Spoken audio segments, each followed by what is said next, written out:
오늘 우리에게 주신 하나님의 말씀은 창세기 21장 25절부터 34절까지 말씀입니다. 우리 한 절씩 교독하겠습니다. 아비멜렉의 종들이 아브라함의 우물을 빼앗은 일에 관하여 아브라함이 아비멜렉을 책명하매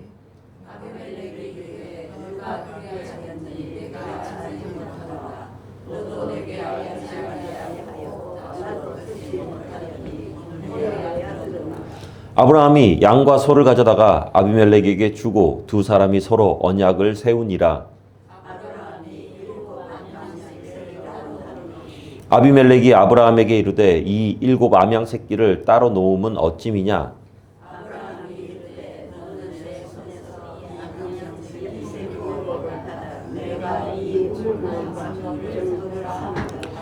두 사람이 거기서 서로 맹세하였으므로 그곳을 브엘세바라 이름하였더라.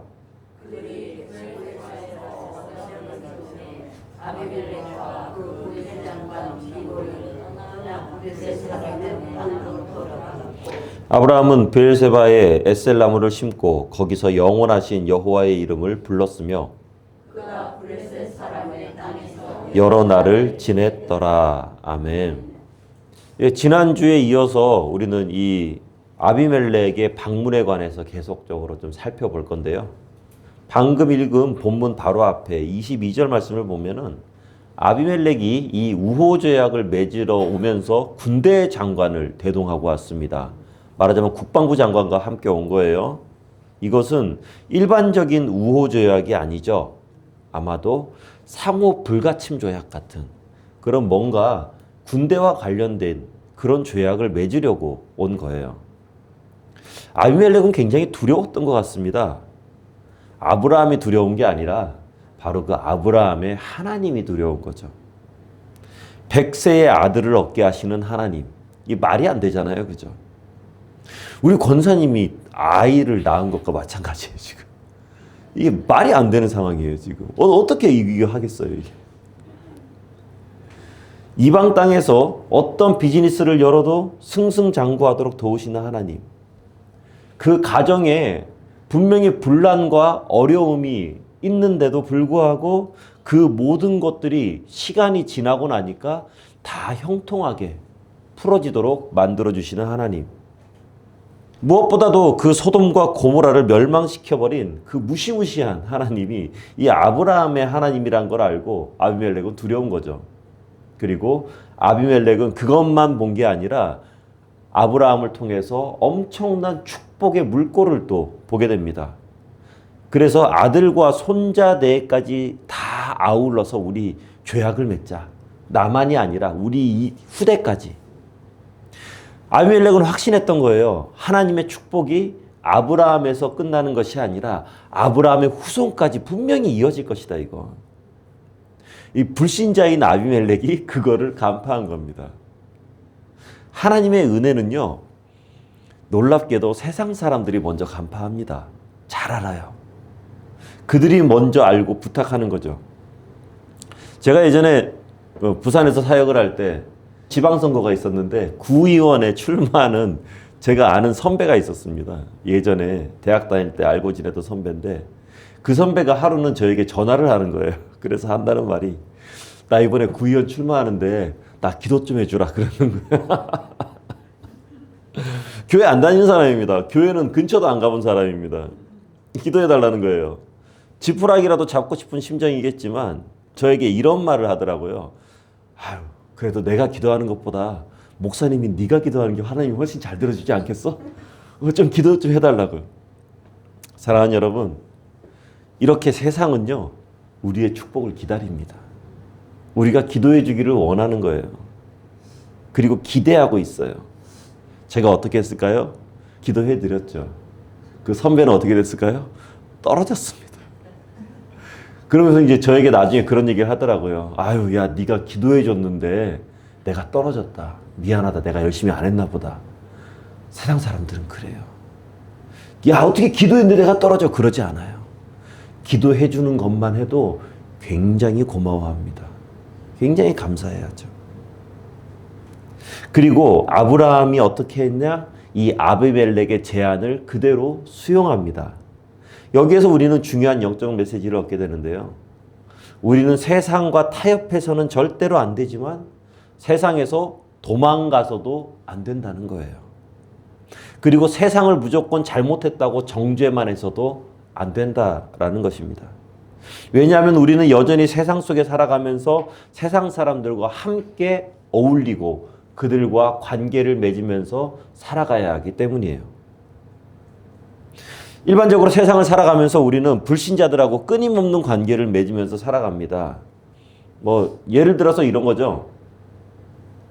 중국어 공부를 하려고 이렇게 학원에 등록을 합니다. 등록을 하려고 하는데 A라는 학원과 B라는 학원이 있어요.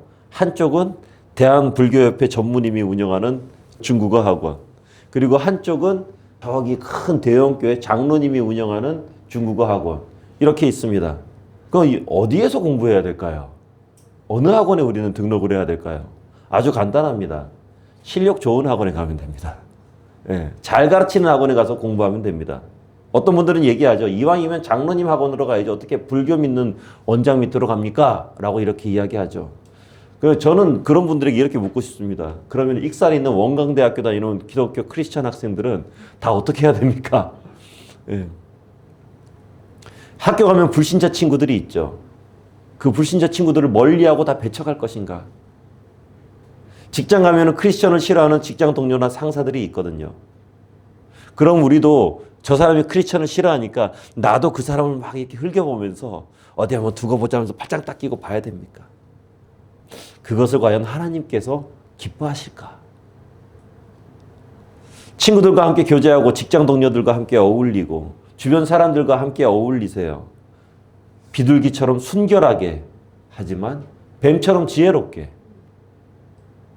불신자들을 대하면서 인격적으로 대하고 인격적으로 관계하지만 그들이 권하는 죄의 자는요 지혜롭게 거부할 줄 알아야 됩니다. 함께 일하고 함께 어울리면서 그들과 함께 살아가지만 우리의 영적 거룩함은 더럽혀지지 않아야 하거든요. 우리는 그것을 잘 신경 쓰면 되는 것입니다. 특별히 불신자들하고 어떤 약속을 하면서 어떤 일을 할 때 가능하면 우리 크리스천들이 어려운 일들을 감당하는 게 참 좋은 것 같아요. 남들은 좀 늦게 오더라도 나는 약속 시간 잘 지키고 다른 사람들은 서로 조금씩 속이면서 그렇게 살지라도 나만은 조금 손해보더라도 정직하게 서로를 기만하더라도 나만은 진실하게 그렇게 대해주는 거죠. 왜냐하면 이런 우리의 삶의 모습을 통해서 하나님의 메시지가 이 세상 가운데 드러나기 때문입니다. 아브라함이 불신자인 멜기세덱의 제안을 받아들인 것은 결국 자기의 삶을 통해서 드러난 하나님을 더욱더 높여주기 위함이죠. 세상 가운데 하나님을 더욱더 영광스럽게 만드는 것, 그것은 하나님의 능력으로 살아가는 사람이 오히려 그들을 섬길 때 하나님은 더욱더 영화롭게 되는 것입니다. 그런데 아브라함이 마냥 또 들어주는 것만은 아니에요. 우리 아브라함 할아버지 보통 깐깐한 사람이 아닙니다.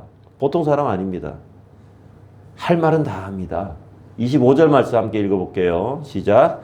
아비멜렉의 종들이 아브라함의 우물을 빼앗은 일에 관하여 아브라함이 아비멜렉을 책망하매. 당시 이 광야에서 우물은요 제상 목록 1호입니다. 다른 것과 바꿀 수 없는 거예요.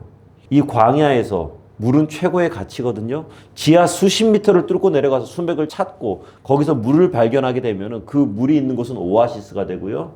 그 오아시스가 좀 크면은 그곳에 작은 부족이나 마을이 형성되죠. 그리고 그런 오아시스들이 군데군데 이렇게 연결이 돼 있으면 바로 그곳에 도시가 형성되는 거예요. 물이 생명이고 물이 권력인 그런 시대죠. 아브라함은 하나님의 은혜로 뚫는 모든 것마다 우물을 얻을 수 있었을 거예요. 그런데 그런 아브라함을 시기한 아비멜렉의 종들이 아브라함의 우물을 빼앗아 버립니다. 그러니까 이제 이민자로서 그 그랄 지방에 살고 있는 아브라함 입장에서는 말 그대로 눈 뜨이고 코 베이는 거죠. 싹 뺏겨버리는 거예요. 그런데 그 사람들의 주인이 지금 자기한테 찾아왔어요. 말하자면 그 사람들의 보스가 자기한테 찾아왔어요. 그래서 자기 보고 우호조약을 체결하자고 하죠. 이렇게 좋은 기회가 어디 있습니까? 이게 바로 하나님의 방법이죠. 참고 참았을 때. 아브라함의 종들 때문에 벙어리 냉가슴 앓고 있던 아브라함이잖아요. 하지만 그 주인이 먼저 찾아와서 계약하자고 하니까 아브라함은 이 모든 상황을 한 방에 해결해 버립니다. 한 번씩 이렇게 좀 상담을 요청하는 분들이 있습니다. 직장에서 이런 사람들 때문에 좀 괴롭습니다. 힘듭니다. 막 이런저런 사람들이 막 좀 자기를 힘들게 합니다. 괴롭게 합니다. 어떻게 해야 됩니까? 그럼 주로 이렇게 해드리는 말씀은 뭐냐면 그 상황하고 직면해야 돼요. 그 상황을 피하면 안 돼요. 도망가면 안 돼요. 직면하되 맞서 싸우지는 마십시오. 라고 말씀드립니다. 내가 나의 방법으로 그 위기를 뚫고 나가면은 내가 피곤해집니다. 하지만 내가 그 상황을 직면하면서 내가 싸우는 것이 아니라 하나님께 믿고 맡기면은 그때부터는 내가 일하는 게 아니라 하나님께서 일하시는 거예요. 우리가 상상도 못하는 방법으로 예상치 못한 타이밍에 하나님께서는 반드시 일하실 겁니다. 하나님을 의뢰하시기 바랍니다. 자, 이렇게 아브라함이 우물을 빼앗긴 것에 관해서 이제 아비멜렉에게 컴플레인을 겁니다. 그렇게 하니까 아비멜렉이 뭐라고 하나요? 26절 말씀을 보면은요, 나는 몰랐대. 나 진짜 몰랐다. 아마도 사실이었을 것 같아요. 그러니까 말하자면 이런 거죠. 아비멜렉이야 아브라함 보고 사라의 일도 있고 그러니까 당신 보기 좋은 땅, 당신 가고 싶은 땅 아무 데나 가서 당신 살아. 괜찮아. 부동산에 관한 정권을 위임해 버리죠. 그죠? 그런데 아비멜렉 부하들 입장에서는 야, 저기 좋은데 내가 저 나중에 공을 세우고 나면은 꼭 저기 있는 저 땅을 좀 달라고 해서 내가 좀 했으면 좋겠다. 미리 점 찍어 놓고 미리 이렇게 침발라 놓고 그런 사람들이 있었을 거거든요. 그런데 듣도 보도 못한 아브라함이 갑자기 나타나서 자기네 땅을 딱 빼앗아 가는 거죠. 그것만 해도 이 속상해 죽겠는데 파는 곳마다 우물이 팡팡 터집니다. 땅은 어쩔 수 없다 치고 내가 이 우물만이라도 빼앗아야겠다. 아비멜렉의 부하들이 와서 깽판 치고 우물 다 뺏어가는 거예요. 하지만 자기네 상관인 아비멜렉에게는 보고하지 않았던 겁니다. 그런데 이 시점에서 아브라함의 지혜가 굉장히 돋보여요. 우리 27절 말씀이 있습니다. 시작. 아브라함이 양과 소를 가져다가 아비멜렉에게 주고 두 사람이 서로 언약을 세우니라. 아멘. 그러니까 나는 전혀 모르는 일이라면서 펄쩍펄쩍 뛰는 아비멜렉에게 아브라함은 더 이상 추궁하지 않습니다. 사실 지금 이 상황은요, 아브라함이 무조건 유리한 상황이에요. 절대적으로 유리한 상황이죠. 우물을 빼앗은 종에 관해서 처벌을 이야기할 수도 있습니다. 내가 그때 그 친구 이름이 뭐라고 하던데? 이렇게 생겼던데? 이 사람들 어떻게 할 거냐? 지금껏 겪었던 억울함도 다 풀면서 아비멜렉을 막 핀치로 구석으로 막 몰아넣을 수 있는 상황이죠. 그런데 그렇게 하지 않습니다. 문제는 확실하게 지적하면서 지나가는데 그것을 가지고 아브라함은 추궁하지 않아요. 그러니까 왜 그런 거 있잖아요. 아무리 옳은 말과 아무리 옳은 행동을 하더라도 그것을 너무 이렇게 그걸 가지고 상대를 끝까지 몰아붙이면은요. 왜 꼭 이러잖아요. 왜 용수철이 대충 하면 이렇게 통통통 이렇게 하는데 꽉 누르면은 놓으면 탁 튕겨 올라가 버리죠. 내가 옳다는 것을 입증하는 것보다 더 중요한 게 뭐냐면은 적당한 시기에 멈추는 거예요. 아브라함 입장에서는 아마 이랬을 겁니다. 아비멜렉이 이 문제에 관해서 알게 되는 것만으로도 충분하다 이렇게 생각했을 겁니다. 왜냐하면 여기에서 더 아브라함이 이야기하잖아요. 그러면 아비멜렉 이 자존심에 심각하게 상처 입습니다. 스크래치 제대로 나는 거예요. 하지만 문제만 인식시킨 후에 자신은 그 문제에서 이렇게 싹 빠져나옵니다. 아브라함은. 아마도 제 생각에는요. 이 아비멜렉 자기 성으로 돌아가잖아요. 그 일대에서 돌아다녔던 부하들 싹 몰아가지고 데리고 와서 추궁해가지고 싹 불러 세워다가 아마 얼반 죽여놨을 것 같아요. 저 같았으면 그럴 것 같아요. 실컷 평화조약 맺으러 갔는데 거기에서 부끄러움만 잔뜩 입은 거잖아요. 아마도 제 생각에는 아마 거의 반쯤 죽여놨을 것 같습니다. 이거는 아브라함이 해결할 문제가 아니에요. 아비멜렉이 해결할 문제거든요. 그렇게 한 다음에 선물을 잔뜩 안겨줍니다. 아비멜렉에게. 이게 정말 기가 막힌 게요. 우물을 다 빼앗겨서 피해 입은 사람은 아브라함이에요. 찾아온 사람은 아비멜렉이고, 갑이 아브라함이고 을이 아비멜렉인데, 이 상황에서 갑이 을에게 피해자인 아브라함이 오히려 가해자인 아비멜렉에게 선물을 줍니다. 그런데 이게요, 하나님의 방법이라는 거죠. 피해를 본 사람이 그것에 관해서 합당한 보상을 받으면 그것은 세상의 방법이에요. 일반적인 방법이죠. 물론 뭐 그렇게 보상을 받는 게 나쁘다는 거 절대 아닙니다. 저도 예전에 사고 몇 번 났는데 보상 당연히 받아야죠. 받아야죠. 하지만 중요한 건 피해자가 오히려 더 선을 베풀잖아요. 그러면 거기에서 하나님의 영광이 드러나는 거예요. 작은 것을 주고 우리는 더 큰 것을 얻을 수 있게 된다라는 것입니다. 어떤 관계든지요, 그 관계가 형성되기 위해서는 그 관계의 연결고리가 반드시 필요해요. 반드시 필요하고, 그리고 이 관계의 연결고리는요, 희생이라는 것을 먹고 삽니다. 희생을 먹고 살아요. 서로를 위해 희생하고 헌신하지 않잖아요. 그러면 그 관계는요, 오래 지속되지 않습니다. 왜 친구들 중에서 친한 친구들이 있거든요. 뭐 친구들 뭐 그 따질 필요도 없죠. 가족만 한번 생각해 보세요. 가족. 서로를 위해서 얼마나 헌신하고 희생하나요? 그리고 내 것을 얼마나 내려놓나요? 그렇게 할 때 그 가족의 관계는 정말 끈끈해지는 거죠. 친구들 사이에도 마찬가지죠. 그런데 하나님의 사람들이 손익분기점 따져가면서 내 것만 챙긴다. 그것만 가지고는 세상 사람들이 감동하지 않습니다. 그건 누구나 다 그렇게 살기 때문입니다. 우리의 삶에는 항상 갈등의 가능성이 존재해요. 어딜 가든지 간에 수많은 갈등의 가능성들이 존재합니다. 그런데 이런 갈등이 막 이렇게 불거져 나올 때 그 갈등을 갈등으로 만들어버리지 않고 좋은 관계의 연결고리로 만드는 사람들이 있죠. 바로 희생하는 사람이 그래요. 희생하는 사람. 희생은요, 어떤 갈등이라도 그 갈등을 무너뜨리고 그곳에 평화를 심는 능력이 있습니다. 그게 바로 희생입니다. 쉽게 설명해서 희생이란 거는 교회, 가정, 직장에서 내 일이 아니에요. 그 다음에 네 일도 아니에요. 누구의 일도 아닌, 그런데 누군가는 분명히 해야만 되는, 명확하게 책임 소재가 밝혀지지 않은 그런 것들을 감당하는 것.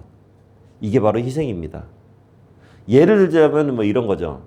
해외여행 이렇게 떠나면서 몇몇 사람들이 따로따로 환전하면 불편하니까 또 일정 금액 이상 하면은 조금이라도 더 주니까 돈을 모아서 함께 환전할 때가 있습니다. 그런데 3명에서 돈을 똑같이 3,000원씩 냈어요. 그래서 환전을 했어요. 환전을 했는데 세상에 하필이면은 돈이 10불이 나왔어요. 3명에서 환전을 했는데. 3.5 대 3.5, 3.3333, 3.333 이걸 어떻게 할 거예요, 이거를. 그런데 여기에서 가장 간단하게 해결 보는 방법이 있습니다. 야, 내가 3 가질 테니까 너네들 3.5씩 가져. 그렇게 하면은 순식간에 해결돼 버려요. 뭐 그러니까 희생을 하는 것, 평화를 외치면서 막 이렇게 하는 것, 그것이 뭔가 어마어마한 희생이냐, 엄청난 희생이냐, 그렇지 않다는 거예요. 0.5의 희생만 있으면 됩니다. 예수님처럼 우리가 막 십자가 짊어지고 희생을 감당해야 되느냐? 그 정도의 희생을 하나님께서는 우리에게 바라지 않습니다. 우리는 그 정도의 희생을 감당할 만한 능력이 되는 사람들이 아닙니다. 우리는 그냥 0.5만큼만 희생하면 되는 사람들이에요. 그러면 놀랍게도 그 자리에 하나님의 은혜와 영광이 나타나는 것이죠. 신앙이 무엇인가? 이 0.5만큼의 자기 부인입니다. 우리는 이 0.5만큼의 십자가만 매면 되는 거죠. 누가복음 말씀 우리 함께 읽어볼게요. 시작. 또 무리에게 이르시되 아무든지 나를 따라오려거든 자기를 부인하고 날마다 제 십자가를 지고 나를 따를 것이니라. 아멘. 나의 십자가만 지면 됩니다. 우리는 0.5 정도만 지면 됩니다. 생활 속에서 부디 손해보고 사시길 바랍니다. 희생하시기 바랍니다. 어마어마한 희생 안 해도 됩니다. 우리의 아주 작은 희생으로 그것 가운데 예수님의 평화가 임하게 될 줄로 믿습니다. 자, 이렇게 아브라함의 희생으로 아비멜렉과 이 굉장히 오래된 해묵은 문제도 잘 해결되게 됐고 평화조약도 원만하게 체결이 됩니다. 모든 것들이 이렇게 순조롭게 잘 이렇게 진행이 돼요. 그런데 여기에서 아브라함이 한 가지 더 합니다. 우리 33절 말씀 읽어볼게요. 아브라함은 브엘세바에 에셀나무를 심고 거기서 영원하신 여호와의 이름을 불렀으며. 아멘. 에셀나무. 이 에셀나무는 시나이 반도에 서식하는 굉장히 단단하고 두꺼운 나무라고 그래요. 이 광야에서 나무가 이 정도로 자라잖아요. 그래서 어떻게 이렇게 자라는가 학자들이 연구를 해보니까 이 정도로 큰 나무는요 지하 30m까지 뿌리를 뻗는다고 합니다. 어마어마하게 뿌리를 뻗는다 그래요. 그래서 지하수에서 직접 수분을 공급받을 수 있을 정도의 확장력이 있다 그래요. 그래서 이 에셀나무가 상징하는 것은 하나님의 강인함과 영원함, 그리고 엄청난 그늘을 주잖아요. 하나님의 안락함과 하나님이야말로 우리가 쉴 수 있는 우리만의 쉼터다 라는 것. 계약을 맺은 그 자리에 에셀나무를 심고 하나님의 이름을 불렀다. 이거는요 하나님께서 이 계약 위에 함께 해주십시오 라는 것을 의미합니다. 영원하신 하나님, 그 능력의 하나님, 그 넓고 광대하신 하나님께서 오늘 이 아비멜렉과 함께한 이 계약을 하나님 함께 해주십시오. 아마 아브라함이 이렇게 기도했을 것 같아요. 하나님, 저 아비멜렉과 맺은 오늘의 조약들 모두 다 하나님의 은혜 가운데 맺을 수 있는 것들로 믿습니다. 간절히 기도하는 것은 오늘 맺은 이 조약이 저뿐만 아니라 이삭과 그 이후의 모든 후손들에게 변함없이 이어지도록 하여 주시옵소서. 그런 간절한 마음으로 아마 그 에셀나무를 그 자리에 기념식수 했던 것 같아요. 아비멜렉 너무나도 강한 왕이잖아요. 하지만 저 에셀나무를 심으면서 아브라함은 이렇게 선포하는 겁니다. 왕 중의 왕은 바로 하나님이시다. 그것을 아브라함은 선포하는 거예요. 하나님께서 함께하지 않는 모든 것들은 휴지 조각과 다름이 없다. 하나님이 함께 하셔야만이 이 조약이 영원할 것을 아브라함은 알고 있었던 것입니다. 말씀을 맺습니다. 세상을 위해 헌신하고 세상을 위해서 우리의 많은 것들을, 특별히 우리의 사랑을 그리스도의 이름으로 나눠준다고 할지라도 우리는 세상을 믿어서는 안 됩니다. 사람들이 우리를 막 믿으라 그러거든요. 아니에요. 우리의 믿음의 대상은 오직 예수님 뿐이에요. 우리는 오직 하나님만 믿으면 되는 거예요. 세상 사람들은요, 우리가 예수님께 받은 사랑을 전해줄 대상일 뿐입니다. 그들은 믿음의 대상이 아닙니다. 그들은 신뢰의 대상이 아니라는 거죠. 세상과 부대끼면서 세상을 살아가는 우리지만 그들과 같아질 수는 없는 거죠. 불신과 탐욕과 음란과 분냄과 악성 루머가 가득한 이 세상을 살아가면서 우리는 비둘기처럼 순결하고 뱀처럼 지혜로워야만 합니다. 그리고 우리가 이 땅을 살아가면서 어떤 것이든지 크든지 작든지 간에 무엇을 얻었거든 가장 먼저 그 자리에서 해야 될 것은 에셀나무를 심는 거죠. 그렇다고 해서 뭐 가는 곳마다 다 나무를 다 심고 다닐 수는 없잖아요. 그 자리에서 에셀나무를 심는다라는 것은 바로 그 자리에서 하나님을 부르는 거예요. 바로 그 감사의 자리, 그 자리에서 하나님께 기도하는 거예요. 바로 그 순간 가장 먼저 하는 것, 하나님께 감사의 기도를 올리는 것이죠. 세상이 주는 단물로 우리의 믿음이 희석돼서는 안 됩니다. 우리는 믿음의 반석 위에 든든히 서 있어야만 하고요. 세상을 하나님의 눈으로 바라봐야만 하고요. 그리고 이 세상을 걸어가면서는 예수님께서 우리에게 지라고 하신 그 십자가를 지고 가면 됩니다.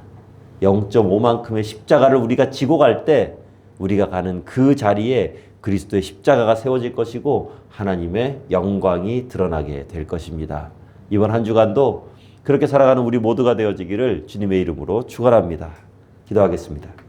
은혜로우신 아버지 하나님, 이 세상을 살아가면서 많은 사람들과 함께 부대끼고 그리고 그들과 함께 많은 것들을 나누면서 살아갑니다. 하지만 그들과 같지 않은 삶을 살아가는 우리가 되도록 하여 주시옵소서.